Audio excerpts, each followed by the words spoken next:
நேற்று இரவு நடந்த இந்த விபத்துக்கு அப்புறம் நம்ம டேங்கர் வந்து இங்கே ஒரு அப்டர்ன் ஆகியிருந்தது. அது வந்து தொடர்ந்து காவல்துறை மற்றும் அனைத்து துறைகளும் இணைந்து இங்கே வேலை பண்ணிவிட்டு அது வந்து இப்போ ரிஸ்டோர் பண்ணி முதல்ல வந்து அது ஸ்ட்ரைட்டாக அப்டர்ன் ஆகினது வந்து சரியான அலைன்மெண்ட் கொண்டு வரப்பட்டது. அதுக்கப்புறம் அந்த ஜாயினிங் பேனலில் இருக்கிற டிஃபெக்ட் வந்து சரி செய்யப்பட்டு அதோட ட்ரக்கோட திரும்பி அதை ஜாயின் பண்ணிவிட்டு சரியான பாதுகாப்போட அதுக்கான எமர்ஜென்சி ரெஸ்கியூ வெஹிக்கிள் சேலத்துலேருந்து வந்தது. அந்த ரெஸ்கியூ வெஹிக்கிளோட அனைத்து சேஃப்டி டீம்ஸோட ஒரு கான்வாயில் இப்போ அந்த ட்ரக் வந்து திரும்பி பீலமேடியில் அவங்களுக்கு இருக்கிற ஒரு டிப்போக்கு வந்து அனுப்பப்பட்டது.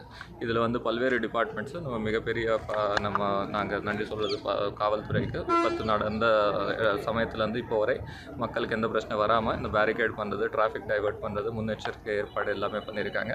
இண்டஸ்ட்ரியல் சேஃப்டி டிபார்ட்மெண்ட் வந்து இந்த சேஃப் ரெஸ்கியூக்கான மானிட்டரிங் அவங்க பண்ணியிருக்காங்க.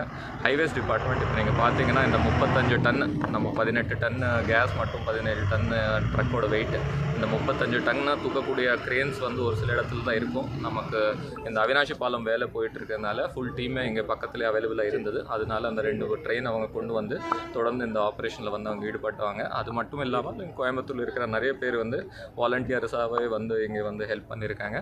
அனைவருக்கும் மாவட்ட நிர்வாகத்தின் சார்பாக இந்த நேரத்தில் நன்றியை தெரிவித்துக் கொள்கிறோம். இது வந்து நஞ்சுண்டப்பா அந்த சாலை போன உடனே இமீடியட்டாக போயிருக்கோம், பின்னாடி எஸ்கார்ட் போயிருக்கோம், முன்னாடி எமர்ஜென்சி ரெஸ்கியூ வெஹிக்கிள் போகுது, ஃபயர் டெண்டர்ஸ் போகுது, பின்னாடியும் ஃபயர் டெண்டர்ஸ் எடுத்துகிட்டு போகிறோம், பின்னாடியும் போலீஸோட எஸ்கார்ட் வெஹிக்கிள் 2 வெஹிக்கிள். இல்லை, இது ஒரு டிஃப்ரெண்ட்டான ஆப்ரேஷன் தான்.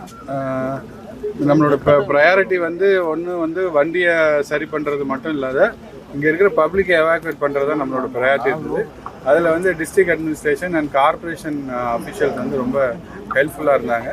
ஸோ மக்களை வந்து இந்த இடத்துலேருந்து அப்புறப்படுத்துறது, அவங்கள எவாக்குவேட் பண்ணுறது தான் நம்மளோட ப்ரையாரிட்டியாக இருந்தது. கொஞ்சம் டிஃப்ரெண்ட்டான எக்ஸ்பீரியன்ஸாக தான் இருந்துச்சு. மக்கள் ரொம்ப கோஆப்ரேட் பண்ணாங்க. நிறைய சோக்கிங் இருந்தது அங்கே இந்த ஜங்ஷனில், ப்ரூக்ஃபீல்ட் ஜங்ஷன், அதுக்கு அடுத்த ஜங்ஷன்லாம் சோக்கிங் இருந்தது. பட் மக்களுக்கு தெரியுது இது ஒரு சம்பவம் நடந்திருக்குங்கிறதுனால மக்கள் தங்களோட ஃபுல் ஒத்துழைப்பை காவல்துறைக்கு ரொம்பவே நல்லா கொடுத்தாங்க. தேங்க்யூ.